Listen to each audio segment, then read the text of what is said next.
miniaturized metal tube, right?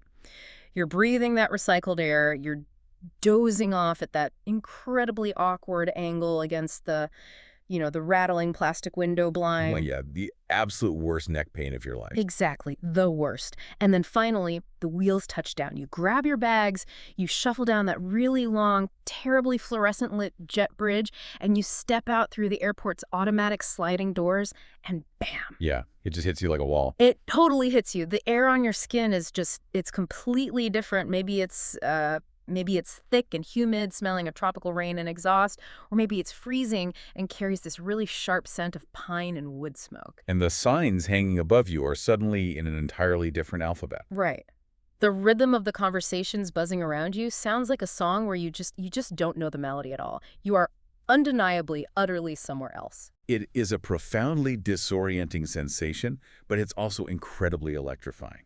I mean, that exact moment, just standing on the curb with your suitcase, it represents this massive break from the normal, everyday reality you left behind at home. Yeah, and that specific thrill combined with the sudden vulnerability of stepping into the unknown is exactly what we are focusing on today for this deep dive. We have some really great source material for this one. We do. We've got this fascinating, highly distilled guide in front of us. It's titled English Decoded Travel Abroad Final Script.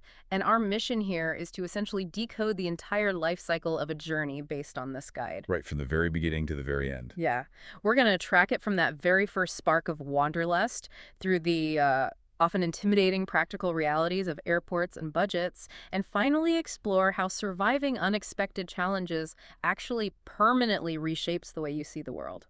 Okay, let's unpack this. Where should we Well, before we can even begin to talk about the logistics of packing a suitcase or figuring out a currency exchange rate, we really have to look at the psychological foundation. Like, why do we feel this massive urge to leave our homes in the first place? It's a great question.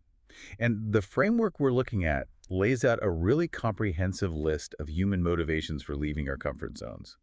It points out that people travel for relaxation, for adventure, for food, for history, and for discovery. That's a pretty wide range. It is. Yeah. What really stands out is how entirely distinct these motivations are from one another.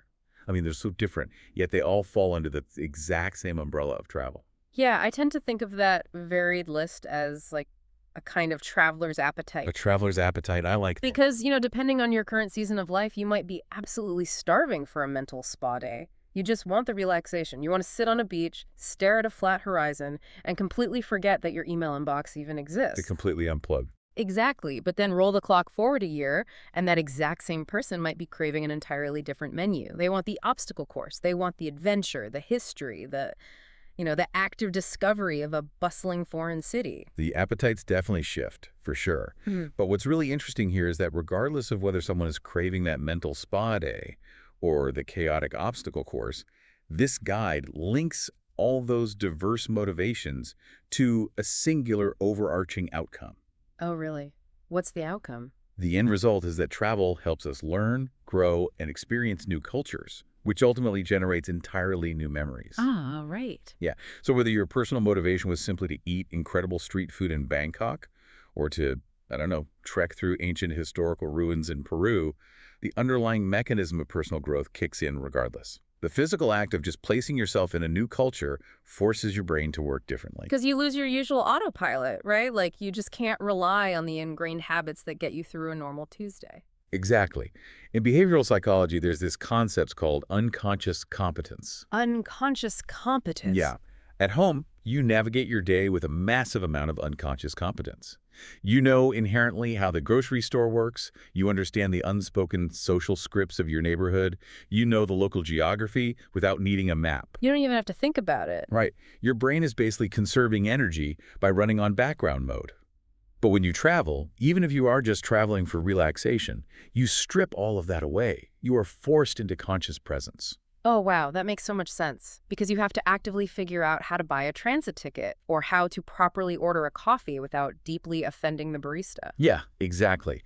And that friction, that removal of the familiar, it jolts your brain.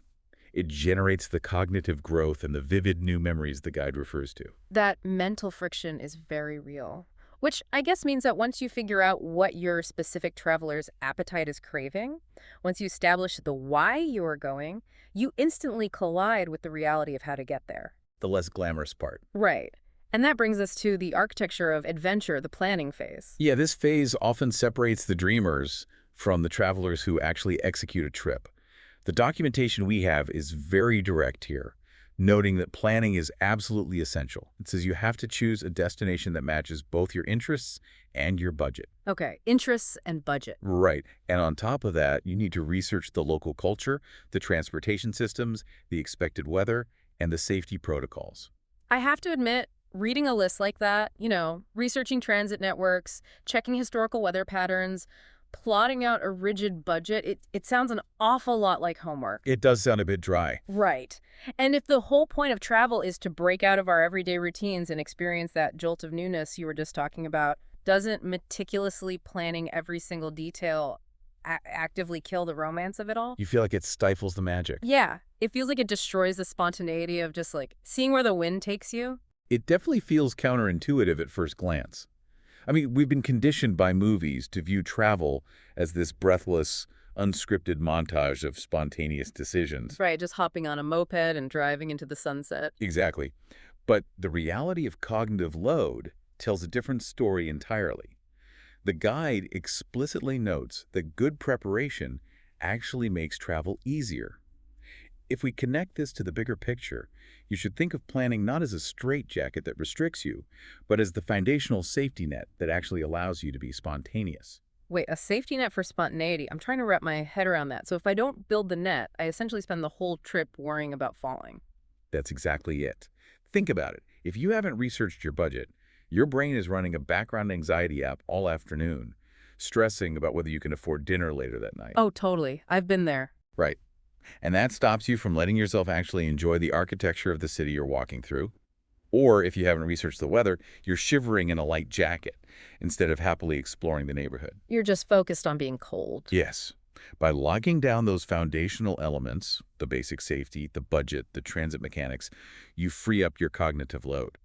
Your mind is completely liberated to make spontaneous, on-the-fly decisions because you aren't terrified of the logistical consequences. That tracks. That makes a lot of sense. And speaking to those logistical consequences, the guide brings up the ultimate hurdle for a lot of people, which is airports. Ah, yes, the airport. It points out that airports may seem confusing at first, but they become easier with experience. I have to say, I've always viewed navigating a major international airport like playing a dungeon level in a video game. That is a perfect analogy. The first time you walk into a massive, multi-terminal international airport, the sensory input is just pure chaos. It's totally overwhelming. You've got these blinking departure screens, totally cryptic iconography on the signage, and then there's the specific and seemingly arbitrary sequence of dropping your bags, finding the security line, and then navigating to a gate that is somehow always a 3-mile walk away. Always. Without fail. But just like a video game, the more you play that specific level, the more you understand the underlying logic of the map designer, right? Exactly. You start to realize, oh, okay, departures are universally on the upper level, arrivals are universally on the lower level, you learn how to read the flight boards quickly, you basically level up your traveler skills until the chaos just becomes a background hum. And the anxiety we feel in airports usually stems from the novelty of it, not from the actual complexity of the building. Right. Because airports are fundamentally closed systems. They are highly engineered to move massive crowds of people from point A to point B. Right. Once you experience that system a few times, the confusion dissipates, just as the text suggests. You recognize the systemic patterns, and the environment goes from being this massive threat to just being a transit corridor. Okay, so you've planned your budget to clear your cognitive load, you've packed appropriately for the weather, you've successfully defeated the airport dungeon level, and you have finally arrived at your destination. You made it. You made it. But the next challenge is the transition from being a spectator, someone who's just looking at a new city through the glass of a tour bus, to actually connecting with the destination. How do we achieve that ground level immersion? This is where the guide gives us some incredibly actionable, yet really profound directives. We are advised to learn basic local phrases, to actively try local food, to explore local markets, and to deeply respect local customs. Here's where it gets really interesting because it is incredibly easy to view a list like that, learning phrases, visiting a bustling market, as just a set of chores on a tourist checklist. Yeah, like, I ate the local dish, check. I went to the market, check. Exactly, just checking boxes. But I actually prefer to look at those specific actions as secret keys. Secret keys, how so? Well, if you walk into a new city, there are invisible doors everywhere. Doors to genuine human connection, doors to understanding the actual rhythm of a neighborhood, rather than just seeing the polished tourist facade. Oh, I see what you mean. If you just speak loudly in your native language and you demand things be done the way they are at home, and you only eat at international chain restaurants, those invisible doors stay firmly locked. Without a doubt. But the moment you attempt a basic local phrase, or the moment you step off the main avenue to buy a piece of unfamiliar fruit from a local market vendor, it's like you're turning a key in a lock. The entire environment just opens up to you in a completely different, much warmer way. That is a brilliant way to frame it. Yeah. And the psychology behind turning that key is rooted in how we perceive in-groups and out-groups. The guide specifically highlights this when it notes that locals appreciate the effort. Right. They appreciate the effort, not necessarily the perfect execution. Exactly.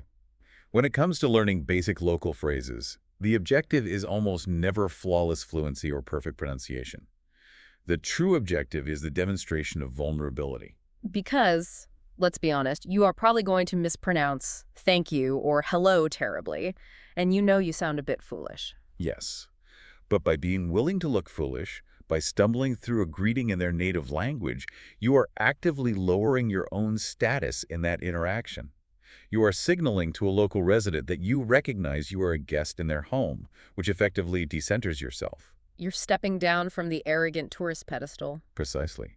That dismantles the stereotype of the demanding tourist. It's an act of respect for their local customs, and it triggers a reciprocal warmth from the people you're interacting with. And this ties directly into what is arguably the most vital piece of advice in the source material regarding immersion. It says to stay curious and open-minded. You could make a very, very strong case that curious and open-minded is the single most important piece of gear you can possibly pack. I mean, you can buy a toothbrush or a phone charger anywhere on Earth. But if you don't bring an open mind, you honestly might as well have stayed on your couch. Because curiosity is the lens through which every other experience on the trip is filtered.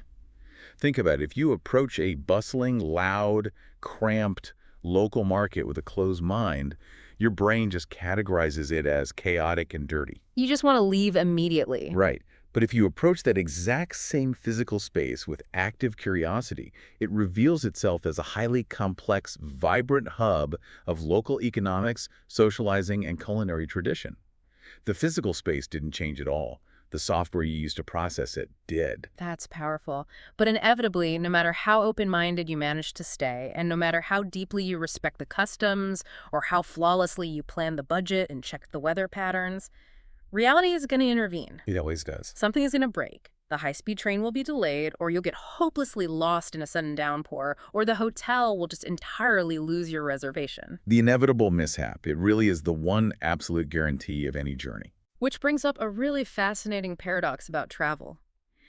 Is the true value of leaving home actually found in our mistakes? Oh, that's an interesting thought. Well, the guide points out that travel teaches confidence and flexibility, and that while sometimes things go horribly wrong, those challenges often become great stories. And it's such a bizarre human quirk. How do you mean? Well, in the exact moment that you realize you are sitting on the wrong train heading in the wrong direction, you feel utter stomach-dropping dread. It is an awful, awful feeling. Pure panic. Pure panic. But 6 months later, what is the very first story you tell at a dinner party? Nobody wants to hear about how comfortable the hotel pillows were. They want the story of the wrong train and how you had to mime your way out of a rural village. What's fascinating here is the psychological mechanics of why we treasure the mishap after the fact. Why do? The answer lies in self-efficacy. Navigating that mishap actively teaches us confidence and flexibility, just like the source states. When you were standing on a dimly lit foreign train platform at midnight, and you figure out an alternate route using a transit map you barely comprehend, you have just proven your own resilience to yourself. Wow, yeah. You confronted the unknown and you survived it. Exactly. You essentially proved to your brain that you can handle a crisis without your usual support systems. Your self-efficacy, which is basically your belief in your own capacity to execute behaviors necessary to produce specific performance attainments, it radically expands. And that carries over into everyday life, I imagine. Totally. That is where deep, lasting confidence is forged. And the flexibility comes from the realization that your rigidly planned itinerary was broken, and yet the world didn't end. You found a different path.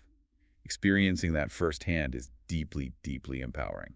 There is a really crucial caveat we need to establish here, though, Definitely. because there's a massive difference between a funny, character-building travel mishap and actual, genuine danger. The framework is very careful to draw that exact line. While it heavily encourages embracing challenges and being flexible, it immediately follows up with the directive to stay safe and aware and to keep important documents secure. Yeah, because losing your passport or getting your wallet stolen is not a fun dinner party anecdote. That's just a logistical nightmare that ruins a trip entirely. Exactly.